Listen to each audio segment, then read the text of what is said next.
Hello मेरे प्यारे बच्चों, मुस्कुराइए क्योंकि आप सबसे खूबसूरत है। तो इसी मुस्कुराहट के साथ शुरू करते हैं आज, जो कि है फिजिकल साइंस। क्या है?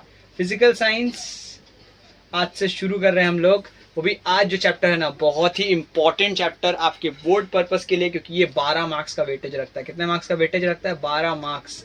एग्जाम में ये 12 मार्क्स का पूछा जाता है। ठीक है, क्या नाम है चैप्टर का? लाइट। बहुत ही खूबसूरत चैप्टर है, क्योंकि ये किस पार्ट का चैप्टर है? ये फिजिक्स का है। ठीक है, आपका फिजिक्स की दुनिया में स्वागत है। आज का कोड भी ऐसा ही है। तो चैप्टर 5 की शुरुआत आज हम लोग कर रहे हैं, लेक्चर 1। और ये वीडियो को एकदम अच्छे से देखना, मजा आएगा एकदम। मैं आपको पूरा इस दुनिया में फील करवा दूंगा फिजिक्स क्या होता है। क्या करेंगे हम लोग? फिजिक्स को फील करेंगे। फिजिक्स को, एक मिनट, फिजिक्स को फील करेंगे।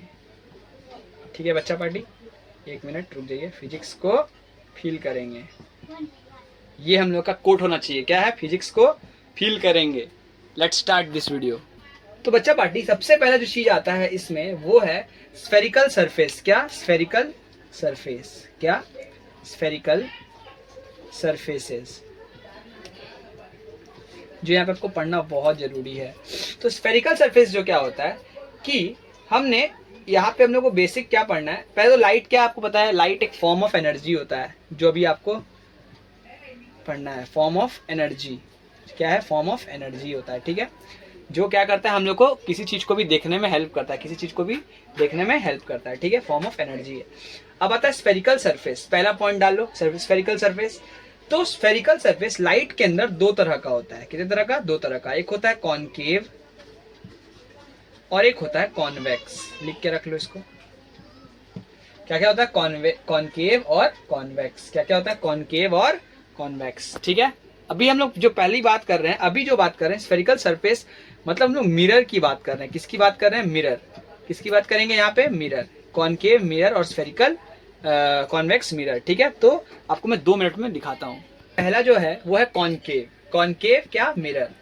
तो कॉनकेव मिरर में क्या सीन है आपको बताता हूँ। कॉनकेव मिरर ना, मतलब केव। यहाँ पे कैसा शब्द है? केव। केव मतलब क्या होता है? गुफा। क्या होता है? गुफा। गुफा जानते हो?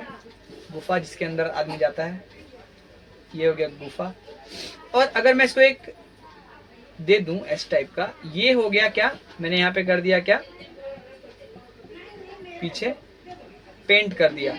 पीछे पेंट कर दिया। इसका मतलब कि ये जो सरफेस है ना, इसका जो यहाँ से रिफ्लेक्शन होगा वो होगा अंदर की तरफ। क्या? अंदर की तरफ। केव के अंदर, केव के अंदर जाएगा, गुफा के अंदर। गुफा के अंदर जाना, गुफा के अंदर जा रहे हैं हम लोग। ठीक है, गुफा के अंदर जा रहे हैं, तो उसीलिए इसका नाम पड़ गया कॉनकेव। कि जो रेज है ना, जो लाइट की जो रेज है, ये क्या है? रेज ऑफ लाइट, वो कहाँ जाएगा? गुफा के अंदर। मतलब जैसे ये एक चम्मच मैंने लेके रखा। क्या? चम्मच। तो चम्मच जो देख रहे हो, ये जो है अंदर वाला सरफेस। ये क्या है? अंदर वाला सरफेस। तो यहाँ पे इस ऐसे जाएगा लाइट। कैसे? ये लाइट आया, ये अंदर की तरफ जाएगा। ठीक है, और कॉन्वेक्स में ठीक उल्टा हो जाएगा। कॉन्वेक्स का जो होता है उसका होता है बल्जिंग आउट सरफेस। कॉन्वेक्स का मैं आपको दिखाता हूँ, एक मिनट। तो बच्चा पार्टी, कॉन्वेक्स मिरर क्या होता है कि अब मान लो ये है सरफेस। ठीक है, अब इधर हो जाएगा क्या? पेंट कर लेंगे हम लोग। मतलब इसको हम लोग, यहाँ पे रिफ्लेक्शन नहीं होगा, इस तरफ से लाइट इस बार नहीं आएगा। इस बार लाइट आएगा बल्जिंग आउट सरफेस के ऊपर, और यहाँ से रिफ्लेक्ट होगा लाइट, यहाँ से। ठीक है, मतलब अब सीन कैसा हो गया? कुछ इस तरह का। ये हो गया आपका सरफेस। ये सरफेस पे लाइट क्या होगा? मतलब टकराएगा कॉन्वेक्स में। इस केस में इधर टकराएगा लाइट, और इस केस में इधर कॉनकेव में अंदर की तरफ जा रहा था लाइट। मतलब ये अंदर की तरफ, देखो चम्मच का ये अंदर वाला पार्ट है, ये बाहर निकला हुआ पार्ट है। इस पार्ट को हम लोग बोलते हैं बल्जिंग। इस पार्ट को क्या बोलते हैं? Bulging part. Bulging part. ठीक है, और जब ऐसे हो रहा था, मतलब किस तरह से? ऐसे, जब यहाँ पे जब लाइट जा रहा था, तब इनर पार्ट था। ये क्या था? Inner part. Inner part. ये किसका केस था? ये कॉनकेव का केस था। किसका केस था? कॉनकेव। ठीक है, ये कॉनकेव का केस था। ये किसका केस है? कॉन्वेक्स का। ठीक है, यहाँ तक समझ में आया? ये अगर समझ में आ गया ना, तो आपको बहुत हद तक ये चैप्टर का बेसिक समझ में आ गया। चलो अब हम लोग आगे बढ़ते हैं। तो बच्चा पार्टी, अभी तो मैंने आपको बता दिया कि क्या कैसे है, लेकिन अगर इसका कोई डेफिनेशन पूछ ले कि कॉनकेव का डेफिनेशन क्या है, तो कॉनकेव मिरर क्या होता है, जिसका सिल्वरिंग होता है। सिल्वरिंग मतलब हम लोग यहाँ पे इसको जो बोलते हैं सिल्वरिंग, इसको मैं पेंट बोला था ना, इसको बोलते हैं सिल्वरिंग, ठीक है। ये कॉन्वेक्स मैंने क्यों बना दिया, सॉरी, एक मिनट। जो कॉनकेव है वो कैसा होता है, इस तरह का, ठीक है। कॉनकेव मतलब अंदर की तरफ, तो ये होगा सिल्वरिंग, ठीक है। और ये कैसा होता है कि आउटर जो सरफेस होता है वो क्या होता है, सिल्वर होता है, और अंदर जो हॉलो सरफेस होता है, हॉलो सरफेस या फिर इनर सरफेस, उसमें जाके लाइट रिफ्लेक्ट करता है। तो इसका हम लोग कैसे डेफिनेशन लिखेंगे, a concave mirror is made of silvering the outer और bulging surface of the hollow sphere such that the reflection of light takes place at the concave bent in surface. इसको क्या बोलेंगे, बेंट इन सरफेस, और bent in surface इसको बोलते हैं bulging out surface. समझ में आ गया, बेंट इन सरफेस मतलब अंदर की तरफ, और बल्जिंग आउट मतलब बाहर की तरफ। तो कॉनकेव में कहाँ होता है, बेंट इन सरफेस या फिर इनर सरफेस में होता है रिफ्लेक्शन, ठीक है। वेरी गुड, ठीक है। अब आते हैं कॉन्वेक्स के बाद पे, ठीक है, एक मिनट। अब आता है कॉन्वेक्स मिरर, जो कि कैसे आपको समझना है। कॉन्वेक्स होता है कि कॉन्वेक्स का केस कुछ इस तरह का है, जैसे कॉन्वेक्स मतलब हाँ, यहाँ पे सिल्वरिंग होगा, मतलब इनर, आपको क्या लिखना है, convex mirror is made by silvering the क्या बोलते हैं, bent in surface. Bent in surface को सिल्वर कर देंगे, मतलब इनर पार्ट को सिल्वर कर देंगे, and the reflection will take place on the bulging out surface. Bulging out surface पे क्या होगा, रिफ्लेक्शन। मैंने यहाँ पे बोल दिया डेफिनेशन अभी मुंह से, आप लिख लिए होगे मेरे ख्याल से, ठीक है। अब मैं आता हूँ कुछ कॉमन टर्म्स जो आपको जानना जरूरी है स्फेरिकल मिरर के केस में, तो आपको आ जाएगा, तो आपको बहुत हद तक ये चैप्टर समझ में बहुत आसानी हो जाएगा, ठीक है। बहुत अच्छे, चलो। तो बच्चा पार्टी अब जो आता है वो है पोल। क्या होता है पोल, अब पहले यहाँ पे हेडिंग पढ़ लो, बेसिक ज्योमेट्री टर्म्स जो आपको समझना ही पड़ेगा, किसके लिए, स्फेरिकल मिरर्स के लिए, ठीक है। स्फेरिकल मिरर्स के लिए आपको ये बेसिक टर्म एकदम समझ में आना चाहिए, ठीक है। तो सबसे पहला जो टर्म है वो है पोल। पोल क्या होता है कि एक ये मिरर है, ये मिरर है, ठीक है, मिरर है, ठीक है। ये कौन सा मिरर है बताओ तो, चलो आप बताओ कौन सा मिरर है। जिसने कॉनकेव मिरर दिया एकदम वेरी गुड, और जिसने कॉन्वेक्स दिया उसको लो पिटाई, ठीक है। तो ये जो मिड पॉइंट होता है, ये जो मिड पॉइंट, आप देखोगे नॉर्थ पोल साउथ पोल पढ़े हो किसमें, जैसे ज्योमेट्री में पढ़े ही होगे, ज्योमेट्री बोल रहा हूँ कि ज्योग्राफी में पढ़े होगे। ये होता है नॉर्थ पोल, ये पोल को नॉर्थ पोल बोलते हैं, इस पोल को क्या बोलते हैं, साउथ पोल बोलते हैं, इस पोल को नॉर्थ पोल, इस पोल को साउथ पोल। ऐसे ही एक पोल होता है जिसको क्या बोलते हैं, इसका डेफिनेशन क्या है पोल का, mid point, geometric mid point, geometric mid point, mid point in the spherical mirror is known as क्या, पोल, ठीक है। Spherical mirror is known as क्या, पोल। तो ये कौन सा पॉइंट हो गया, पोल, ठीक है। पोल समझ में आ गया, तो ये आपको समझ में आया कि नहीं, बहुत अच्छे, वेरी गुड, ठीक है। तो बच्चा पार्टी अब आता है ये तीन जो बहुत इंपॉर्टेंट है, ये तीन अगर समझ गए तो बहुत हद तक ये चैप्टर आपका खत्म, ठीक है, बहुत, ठीक है। Centre of curvature.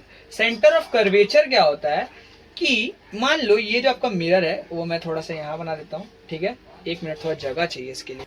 बच्चा पार्टी वो जगह ज़्यादा लिया था तो मैंने उसको मिटा दिया, यहाँ पे मैंने देखो मिरर एकदम खूबसूरत सा बना दिया, कॉनकेव मिरर, ठीक है।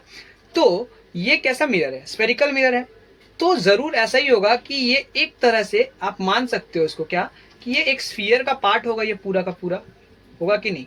एक स्फीयर कैसा होता है, गोल जैसा, बॉल जैसा, तो ये पूरा एक स्फीयर का पार्ट होगा, गोल जैसा, इस टाइप का, ठीक है, होगा।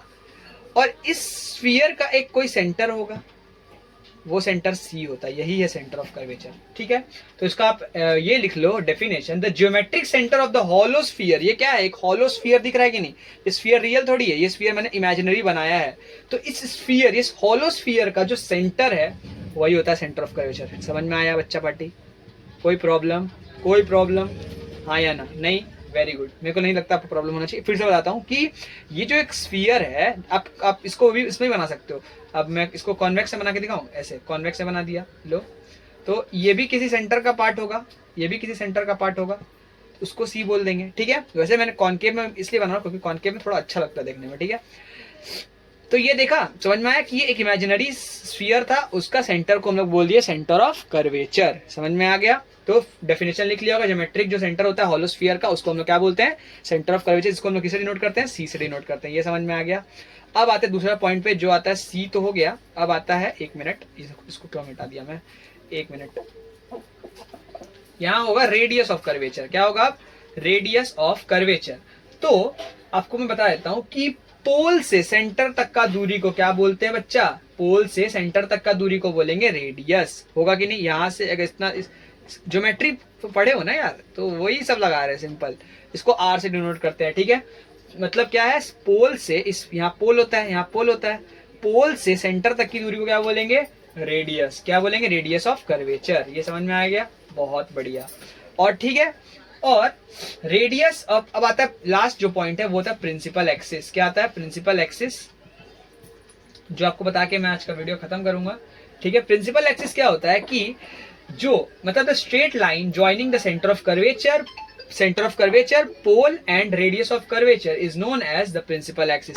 तो एक लाइन जा रहा है, आपको ये दिख रहा है, ये बीच से एक लाइन जा रहा है जो सेंटर ऑफ कर्वेचर, रेडियस और पोल सबको जोड़ते हुए चला जा रहा है। जो लाइन जो ज्वाइन कर रहा है सेंटर ऑफ कर्वेचर और पोल को, उसी लाइन को क्या बोलते हैं, प्रिंसिपल एक्सिस। जो एकदम बीचों बीच जो ये लाइन जा रहा है, ये जो लाइन जा रहा है ये वाला, इसी को बोलते हैं प्रिंसिपल एक्सिस। तो इसका डेफिनेशन क्या है, the straight line joining the centre of curvature and the pole of the spherical mirror is known as क्या, प्रिंसिपल एक्सिस। ये समझ में आ गया, बहुत अच्छे। और लास्ट एक चीज है वो आपको बता के वीडियो खत्म करते हैं।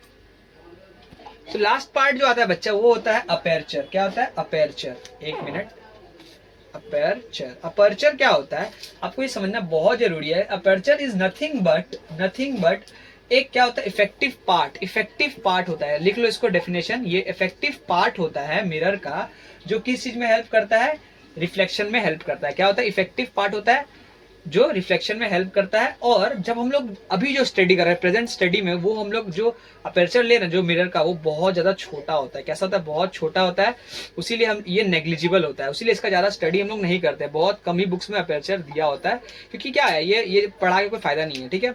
इफेक्टिव पार्ट होता है, लेकिन अपने जो सिलेबस है उसमें भी ये बहुत छोटा है, इसीलिए इसका कोई यूज ही नहीं है। यहाँ पे अगर इसको हम लोग थोड़ा बड़ा में स्टडी करेंगे तब ये काम आएगा, ठीक है। बट हम लोग अभी छोटे में स्टडी कर रहे हैं तो उतना काम नहीं आएगा। जब आप 11-12 में जाओगे तब भी अपर्चर का वैसा कोई काम नहीं है।